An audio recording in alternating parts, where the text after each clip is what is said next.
Praise the lord. మీ అందరికీ ప్రభు అయిన యేసుక్రీస్తు ఘనమైన శ్రేష్టమైనటువంటి నామములో అందరికీ ప్రత్యేకమైన వందనాలు తెలియజేస్తూ ఉన్నాం. ఎలా ఉన్నారండి? బాగున్నారా? ప్రతిరోజు ఒక చక్కటి దేవుని యొక్క వాగ్దానముతో మీ అందరినీ పలకరించడానికి, మీ అందరికీ దేవుని యొక్క వాగ్దానాన్ని అందించడానికి, మీ కొరకు ప్రార్థించడానికి దేవుడిచ్చినటువంటి గొప్ప అవకాశాన్ని బట్టి నేను దేవుణ్ణి స్తుతిస్తూ ఉన్నాను. అయితే ప్రతిరోజు మీకు అందించబడుతున్నటువంటి ఈ వాగ్దానాలన్నింటిని బట్టి దేవునికే సమస్త మహిమ, ఘనత, ప్రభావములు కలుగును గాక. ప్రతిరోజు మీకు అందించబడుతున్నటువంటి ఈ వాగ్దానాన్ని అనేక మందికి షేర్ చేయండి. అనేక మందికి ఈ వాక్యాన్ని పంపించడం ద్వారా వారి జీవితాలను కూడా దేవుడు వెలిగిస్తాడు. వారి జీవితాల్లో కూడా దేవుడు ఘనమైన కార్యాలు చేస్తాడు. కనుక ఈ వాగ్దానాన్ని అనేక మందికి షేర్ చేయాలని ప్రభు పేరట మీ అందరికీ తెలియజేస్తూ ఉన్నాం. రండి, ఈరోజు దేవుని యొక్క వాగ్దానాన్ని మనం చూసుకుందాం. యోహాను సువార్త 15వ అధ్యాయము 4వ వచనాన్ని చదువుతూ ఉన్నాను. నా యందు నిలిచియుండుడి, మీ యందు నేనును నిలిచియుందును. హల్లెలూయా. ఎవరైతే దేవుని యందు నిలిచి ఉంటారో వారి యందు దేవుడు కూడా నిలిచి ఉంటానని ప్రభు ఈరోజు మనకి వాగ్దానం చేస్తూ ఉన్నారు. నీవు భయములో, భక్తిలో నిలిచి ఉన్నప్పుడు, విశ్వాసములో నిలిచి ఉన్నప్పుడు, నువ్వు దేవుని సన్నిధిలో నిలిచి ఉన్నప్పుడు ఆయన కూడా శ్రమలో, నీ శోధనలో, నీ కష్టములో, నీ నష్టములో, నీ వ్యాధులలో, అన్ని విషయాలలో దేవుడు కూడా నీకు తోడుగా ఉండి నీ పక్షముగా నిలబడాలని ప్రభు ఆశపడుతూ ఉన్నాడు. నీ స్థితిని దేవుడే మార్చగలడు.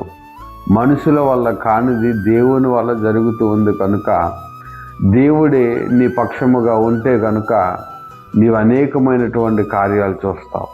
అనేకమైనటువంటి గొప్ప గొప్ప మేలులు నువ్వు అనుభవిస్తావు. అందుచేత నీవు దేవునిలో నిలవాల్సినటువంటి అవసరత ఉంది. నీవు లోకములో ఎక్కడెక్కడో నిలుస్తూ ఉన్నావేమో, ఎవరెవరి పక్షంగానూ నువ్వు నిలబడుతున్నావేమో.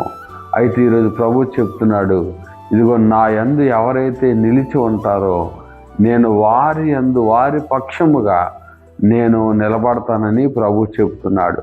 అలనాడు ఇశ్రాయేలీయులు దేవుని పక్షముగా నిలిచినప్పుడల్లా కూడా దేవుడు వారి పక్షముగా ఉండి శత్రువులతో యుద్ధము చేసినట్లుగా మనము చూస్తూ ఉన్నాం. ఎన్నో రకరకాల సందర్భాల్లో ప్రభువు ఇశ్రాయేలీయుల పక్షముగా, తన ప్రజల పక్షముగా నిలిచి యుద్ధములు చేసినటువంటి దేవుడు. ఈరోజు నువ్వు కూడా దేవుని పక్షముగా నిలిస్తే నీ పక్షముగా, నీ కుటుంబ పక్షముగా ఆయన నిలిచి ఘనమైనటువంటి కార్యాలు మీ జీవితాల్లో జరిగించబోతూ ఉన్నాడు. దేవునికి స్తోత్రం. అలా జరగాలంటే మనమందరం కూడా దేవుని పక్షముగా నిలిచినప్పుడు, దేవుని పక్షముగా మనం నిలిచి మనం ఎదురు చూస్తూ ఉన్నప్పుడు ఆయన కూడా నీ పక్షముగా నిలిచి నీ పక్షముగా ఆయన యుద్ధము జరిగించబోతూ ఉన్నాడు. అలాంటి కృప దేవుడు మనందరికీ అనుగ్రహించునుగాక.